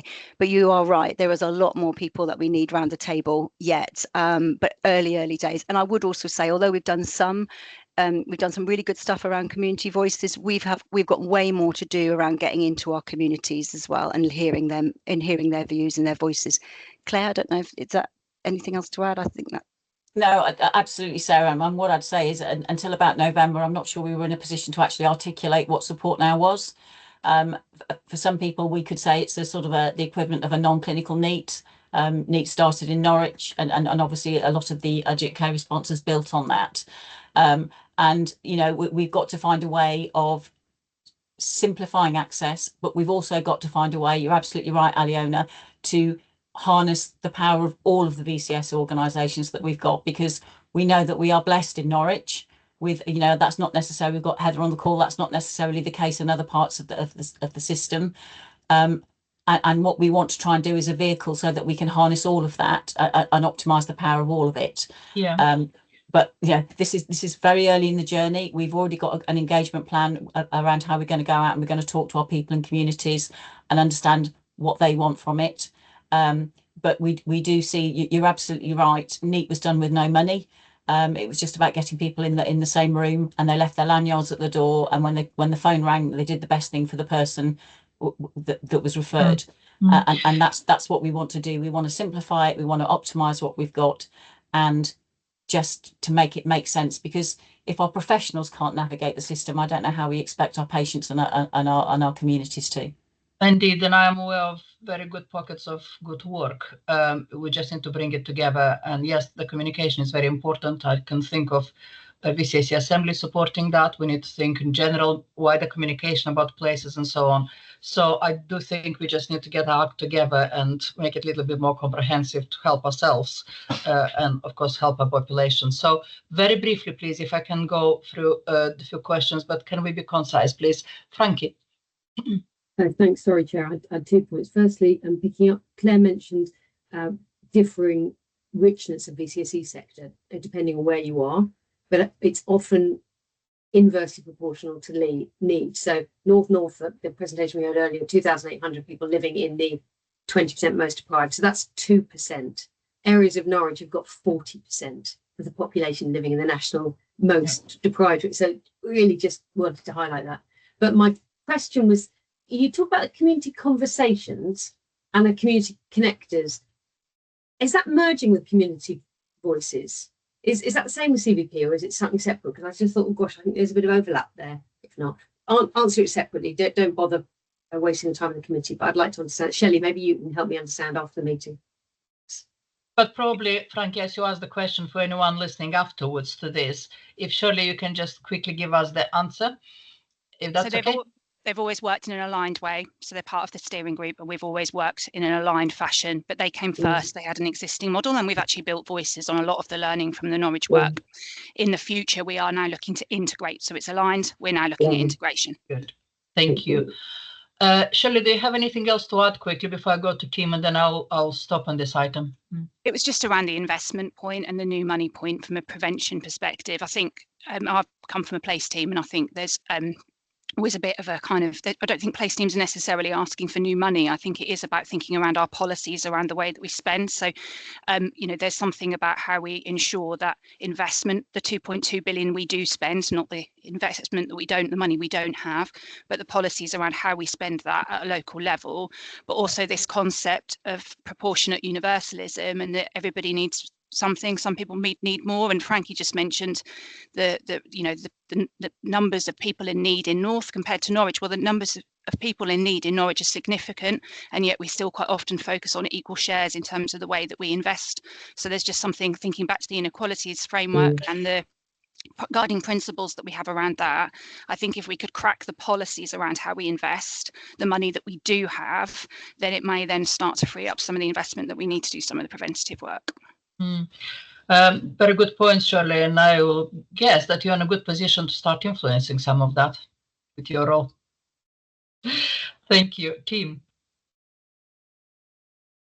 Just quickly, just want to highlight that the Voluntary Sector Assembly is aware of the work, and you'll have seen a number of Assembly board members as part of that, and there is some conversations around engagement around the wider Assembly in Norwich and outside of Norwich. So those conversations are happening this week about actually how do we continue to engage with that wider sector. So I'm hoping that we'll be able to answer some of those questions in the near future about not just, you know, about opening that wider to voluntary sector organisations in the area. Thank you, Tim. Yeah, the Assembly, no doubt, will be aware. I am just thinking about the sector wider.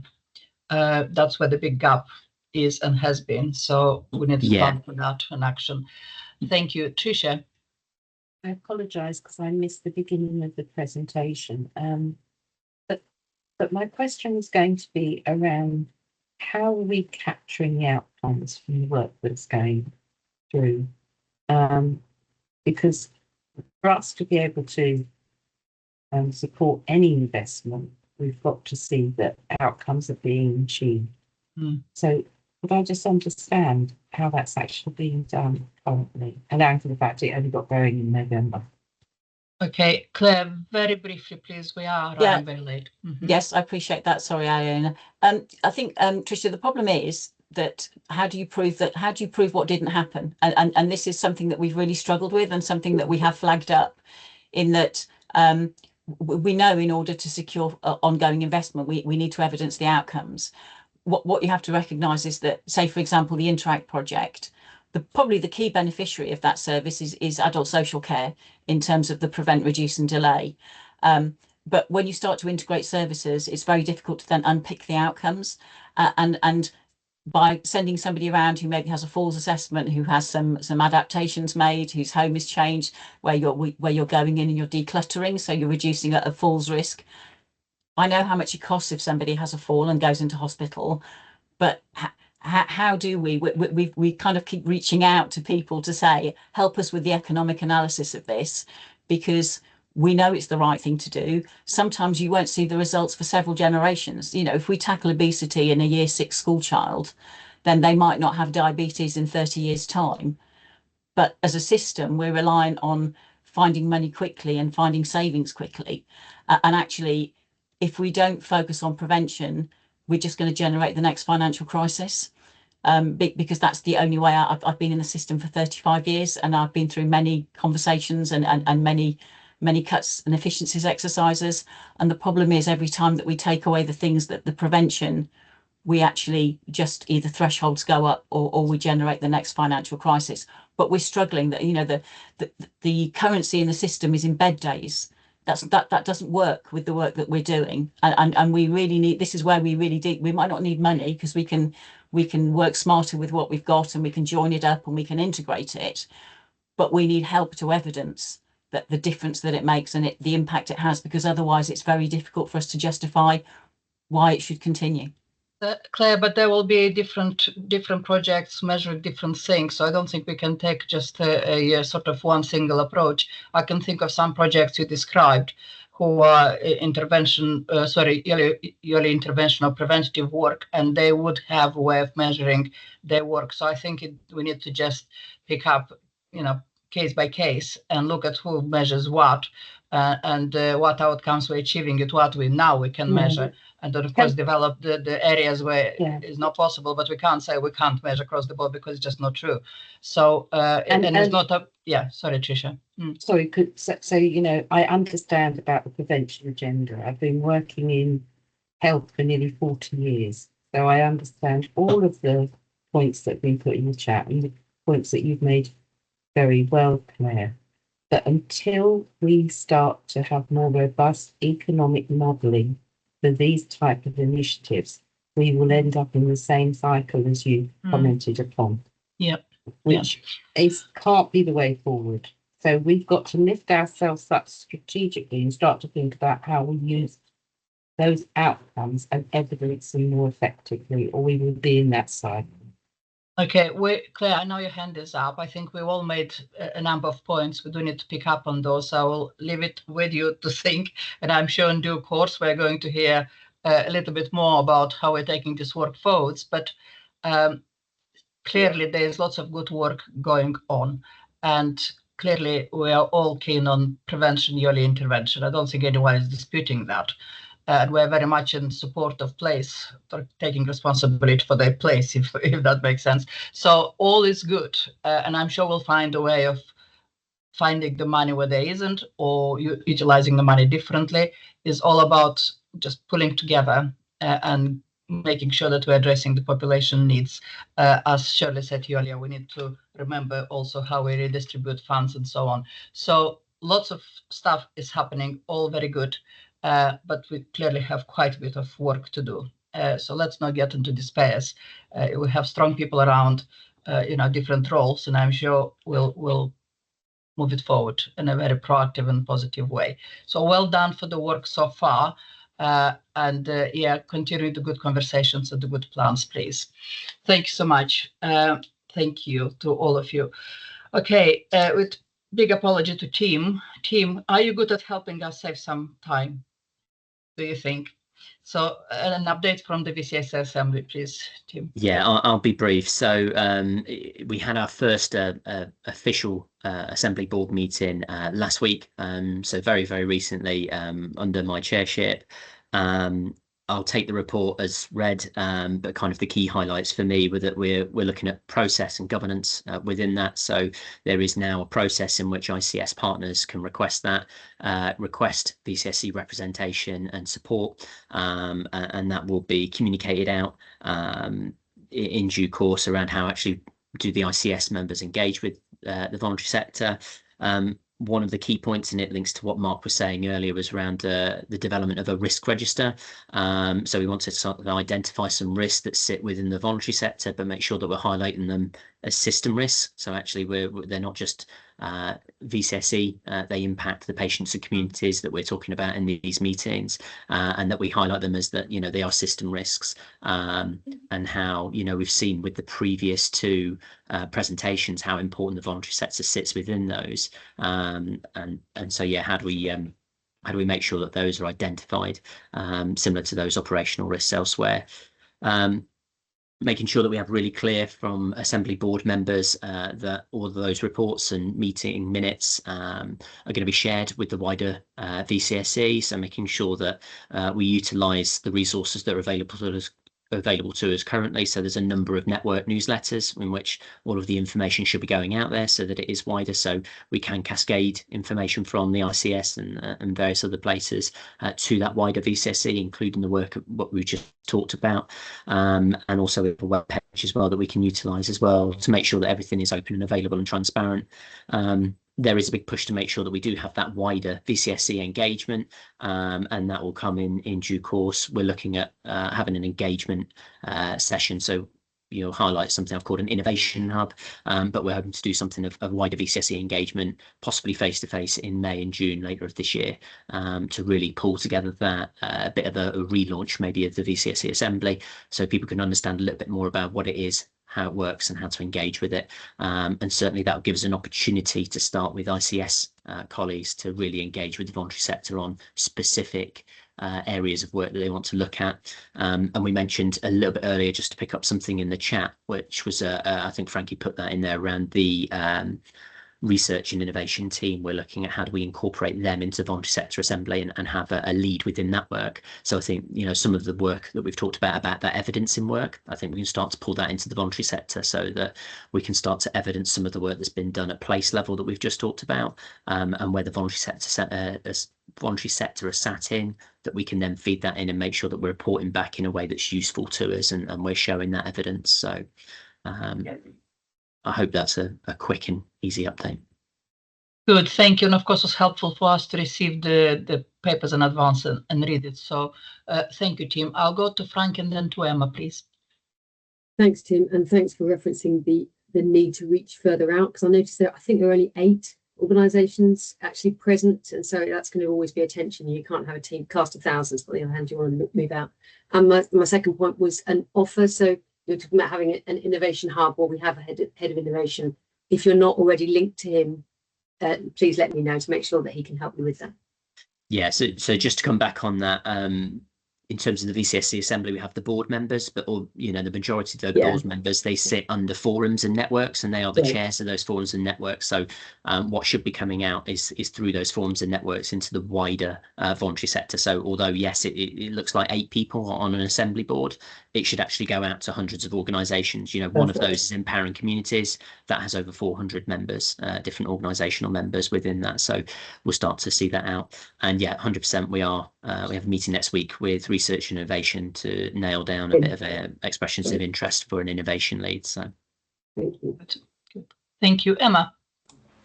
Thanks, Tim. I'm just wondering, the areas of risk that we discussed last week at the Assembly Board, where are they sitting? Because I thought the risk register would come to this meeting. I think we would do. I think it's just the time in terms of being able to pair that. So, myself, Shelley and Philip have been working in the background on identifying those risks. So certainly, hopefully for March's meeting that we will have that in full. It's just that unfortunately the meetings come around pretty quick in terms of we had the meeting literally last Tuesday and obviously it's less than a week to this one. We are also looking at those meetings and making sure that they sit nicely with this committee so that we do have plenty of time to make sure everything's updated and papers are in place in good time. If I can just make a request, so I know it was short notice, but a lot of those risks kind of have an end date of March because that's when contracts end. So bringing a risk register in March will have missed the opportunity, I think, for some of those risks to be mitigated. So if it can come out earlier, that would be helpful. Thank you, Emma. You asked the question I was going to ask about the risk. We do need to get risk register, get it out as soon as possible. And can I just make a request, team, that you work with the relevant colleagues in the ICB to find a way of communicating that before the next meeting, please, if at all possible. So, Shelley. Yeah, just on the risk, obviously we need to do some work to consolidate the risks that we captured in that meeting.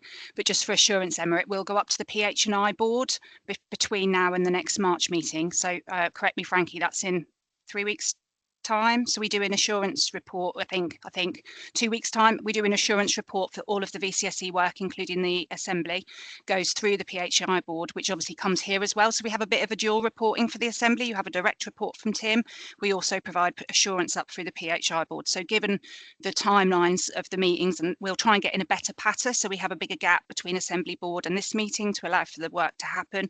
But in the meantime, it will be escalated up through PHI board. So it's not that they will be invisible for 2 months. There will be sight of those boards across leadership and members of the many of which are here today actually for PHI board. Thanks, Shelley. I just noticed that on Friday I got a letter from an assembly board member saying that some services were closing because of the risk. So it would be helpful to make sure that that's being looked at. Thank you. Indeed. And Shelley, for the public, anyone watching this, what is PHI, please? Oh, sorry, Population Health and Inequalities Board. Thank you so much. And also just to mention, we are doing work internally, which Mark may touch on, with EMT to escalate those risks as well at the moment. So it's not that they're being held mutely in the corner for now. We are doing quite a lot of work to socialise those risks in the meantime. Hence my post, I suppose. I see that as a role of the work of me and the team. Mark? Yeah, I think you've covered it off. Just to reassure, this won't wait, Emma. We're reacting to that now, and we certainly won't be waiting for the next Patients and Community Committee. But others have covered it. Thanks, Shelley. Thank you all, team. Thank you to you. Can I just also put a plea to you that the minutes are circulated to the VCAC sooner rather than later? I know your AI did a good job, but I'm sure we can find a human being to correct all that is correcting, so they are circulated wider. To the wider VCAC, please. Thank you. Thank you, team. Okay. Frankie, I think we're coming to you now on Population Health and Inequalities Board update. Thank you. So I'll just pull out a couple of aspects from each of the 3 areas. So in terms of population health management, I just wanted to highlight the Energy Efficiency West and Affordable Warmth and Home Upgrade grants.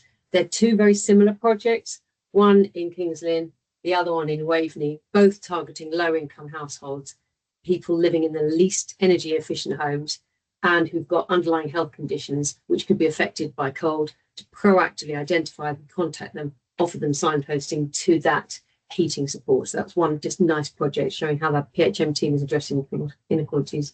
Secondly, I wanted to pull out the work we're extending an existing project to specifically look at newly pregnant people living in the most deprived postcodes with proactive telephone support and counselling. Again, as we mentioned earlier, often people don't know what is out there, and that those most in need are least likely to come and ask for it. So proactively contacting them saying this help is available. So that's the PHM. In terms of health inequalities, I wanted to pull out that 5 of the 5 NHS providers and the ICB have all completed our board maturity assessments. And you've got to start somewhere. So doing that to start with, actually, how good are we at addressing health inequalities? So that's really positive. And the health inequalities training and inclusion health event that was held for primary care, including pharmacy, optom and dental, I think that was really, really positive. And last time we talked about that we had a large number of people who expressed an interest in becoming a Core 20 ambassador. 45 of them were successfully appointed, which is pretty dazzling and higher than any other system. And they've got an event scheduled for this month. So that, again, should really, really extend our reach. And then in terms of the VCSE Assembly, I feel a bit guilty because Tim's obviously given the update directly, but we've got a new chair. We've got the team kind of relaunching, really, the terms of reference. The delivery plan has been agreed.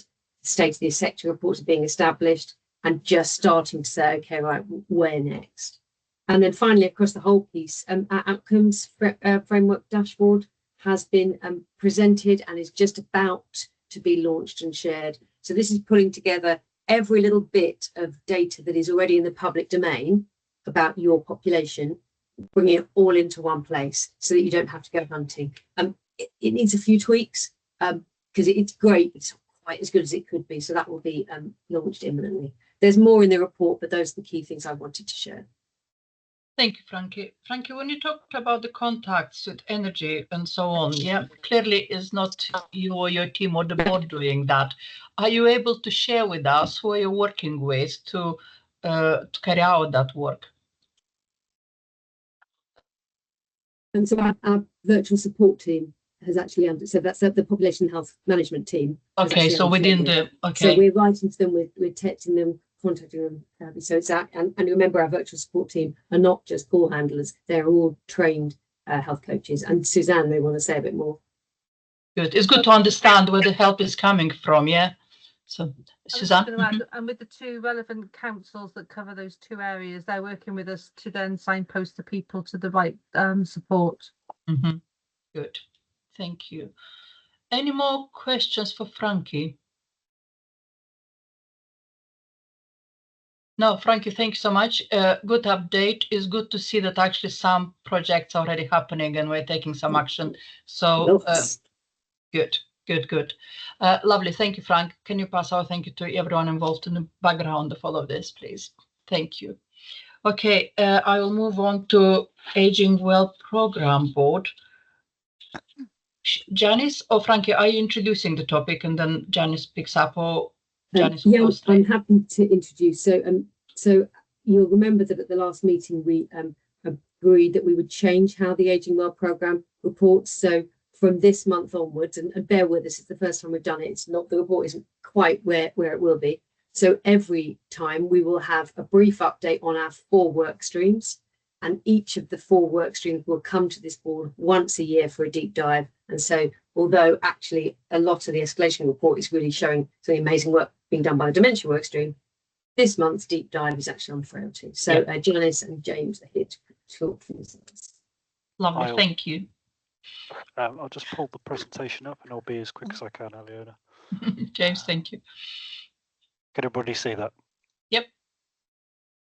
Excellent. So just to introduce myself, James Allen, Senior Clinical Programs Manager. Janice is also here as Head of the System Clinical Transformation Programs team, and William Lee as well as the Clinical Programs Manager. So this is the Frailty Attuned Acute Care Workstream update within the Aging Well Programme. I think we've shared the vision and mission within Aging Well before, so I'll hash over that, but that's there if you would like to review it within the PowerPoint presentation. Again, the strategic framework, just to point out, frailty attuned acute hospital care and dementia care as well is within the 9 goals within the strategic framework, and the idea is to inform partner thinking.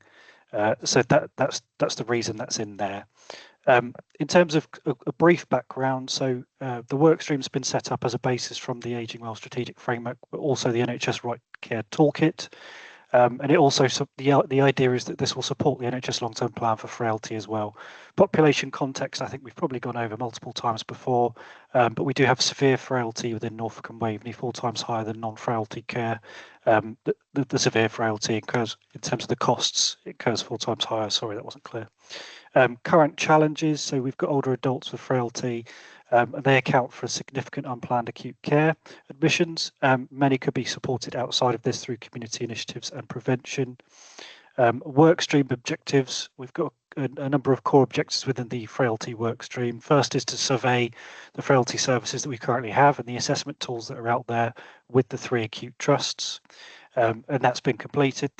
We also were going to establish a clinical ageing network, which is essentially a work stream, but that's now done, although the name has changed since this presentation. It's Frailty Attuned Acute Care Work Stream.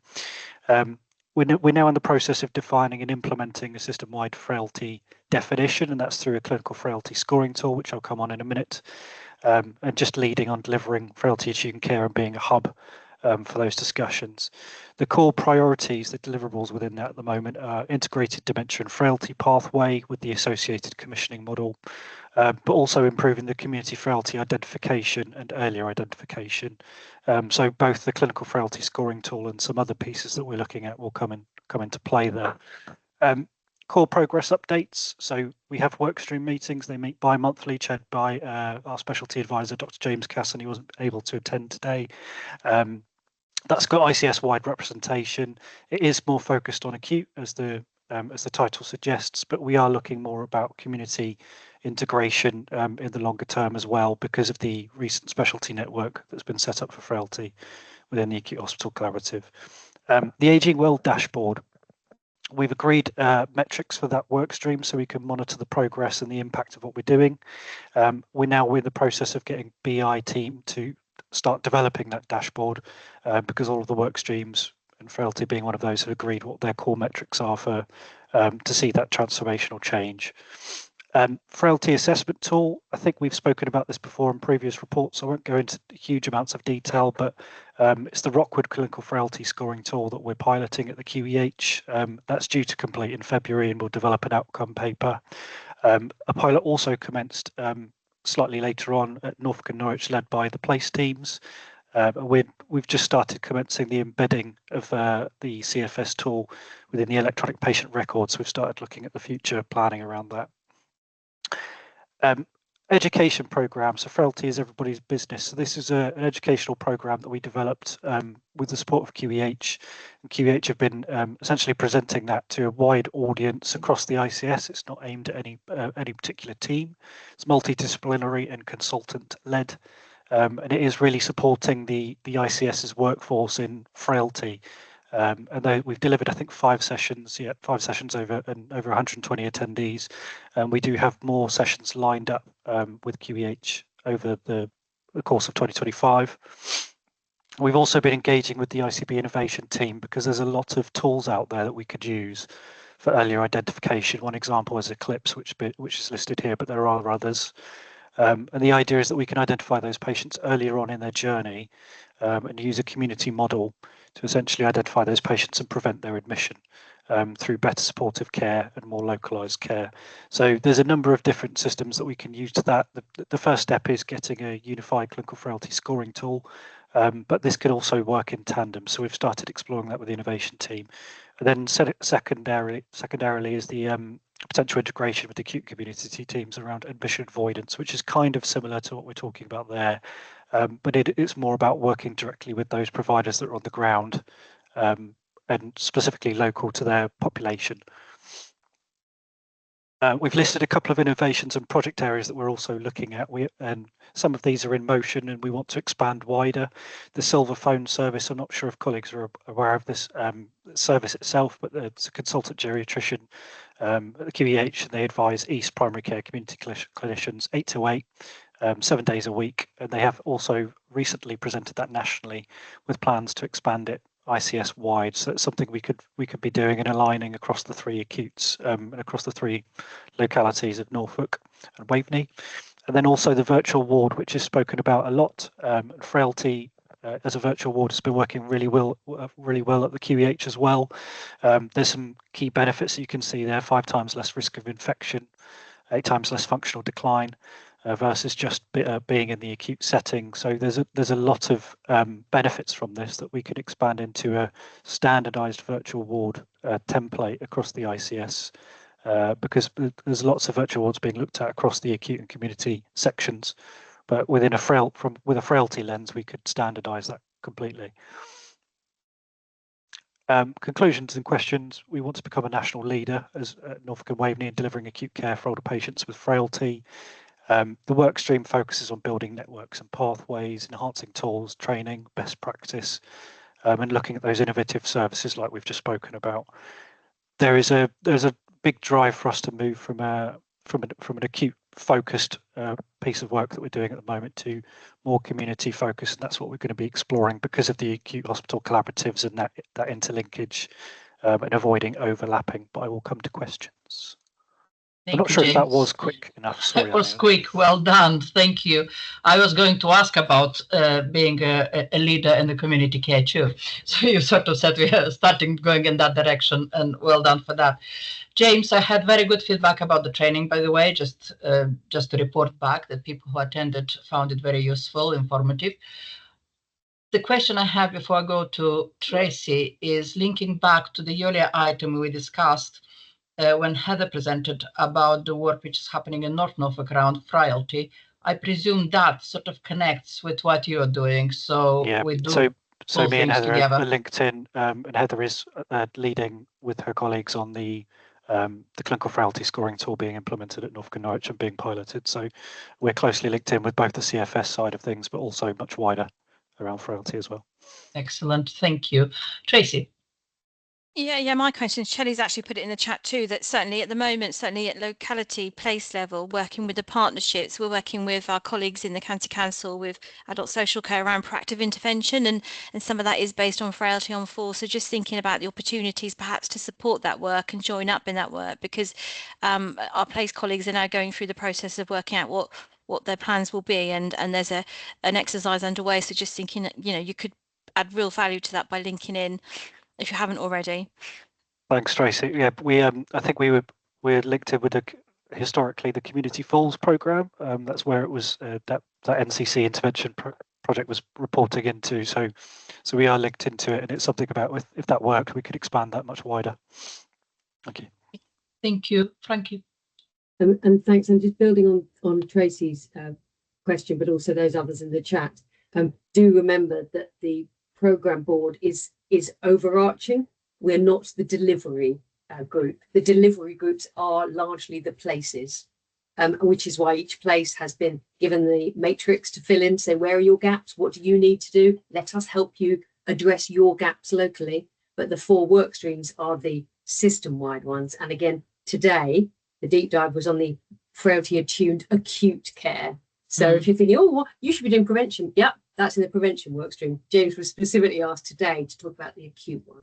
So that's why we're really talking about that. And frailty scoring, making sure that it's communicated on discharge. Somebody said that primary care, so you mentioned, and other aspects of that work over time will be moving to one-stop shop. So if we have a frail older person referred to a hospital to an orthopaedic surgeon and an ENT surgeon, can we do it on the one visit? This is the acute work stream. Good. Thank you, Frankie. Thank you for clarifying. Tricia. Love it, love it, love it. That coordination and personalisation around the individual rather than the service. I think it's fantastic. James, can I just compliment you on the presentation, because it was so clear as to where you are, what you're doing, what you need to do. And it felt to me that we've got some rigour in that space now. So thank you for that. Thanks, Tricia. I would love just to say I would love to take credit for the presentation, but we'll actually develop that presentation. So there you go. To Will hiding in the background. There's no I in team, is there? But what was struck, and I don't want to reinvent the wheel, but I was listening to this aging well piece, the older person's piece, and in my world of complexity, many of our frail people are of working age or in transition. And I just wonder if we need to think about all of the different assets and resources we have within the ICB and start to lift it up a little bit into the programme approach that you were describing, because it might result in better outcomes. So fantastic what you're doing, but it's got a little light bulb that's come on in my brain. I completely agree, Tricia. And it's been a conversation ongoing, because acutes, obviously, they focus on, I think it's 50, 55 plus, depending on the acute. But when you get into that community intervention piece, it's lower. And there's that constant conversation that we have with our specialty advisor around where's the cut-off point here, because there really should be a cut-off point. But we know from a demand perspective, there needs to be a cut-off point from the acute perspective. So it's a tricky challenge. I wouldn't have I wouldn't have more than a parliamentary answer at this point. No, but you made me cough when you said older being 50 or 55. A bit too close to the nail. Thank you, though. Tricia, can I leave you and James have a discussion, see what we can do there with Frankie in the middle? Frankie, over to you. Yeah, just to put that in context, the NNN frailty at one stage, because the demand was so high, was only seeing people over the age of 87. You know, that is how big the numbers are that they've had to sort of demand manage. And now we're persuading them to bring that down and to abolish the age cut-off altogether and to go on a frailty basis, hence all the work on scoring. But the numbers are so big. It's a real issue. And we've not mentioned the Paget very much, which is in a very challenging situation because of the lack of geriatricians. But we are forming a specialty clinical network between the three trusts, and hopefully the trialling and really pushing the boundaries in 1 and 2 of our trusts will have a very positive knock on in the 3rd soon. Thank you, Frankie. Well, it's very clear from the presentation, the way James explained it to us, that there's progress made and work is underway. And I am sure we're going to start seeing soon some very good outcomes for people. So well done. And good luck with the next stage and in your plans. Thank you, James. Thank you to the team. Thanks all. Thank you. Andy, shall we come to you for the Healthwise Suffolk update, please? I think it's verbal. And then Alex, if you can pick up when Andy finished, please. Thank you, Leona. I'll be very quick. I've made a reference to the elective care work that we're currently doing, which we initially did in 2022. So a report should be due in March. We've just provided some information about pharmacy experiences, but also from the professionals themselves to an all-party parliamentary group. That's been sent this month. In March, we'll be publishing a report on experiences of hospital care from across the county. I think there are about nearly 700 reviews that we're analysing at the moment. This has been requested from us. We're also supporting the Suffolk North East Essex ICS and Healthwatch England around experience of people with living with ADHD. You can find Healthwatch England's work on that online. There was somebody mentioned virtual wards earlier on. Now we're not doing anything with the Paget, but we were commissioned by West Suffolk Foundation Trust to evaluate that, and that report is out in February. If you're interested, you can connect with them.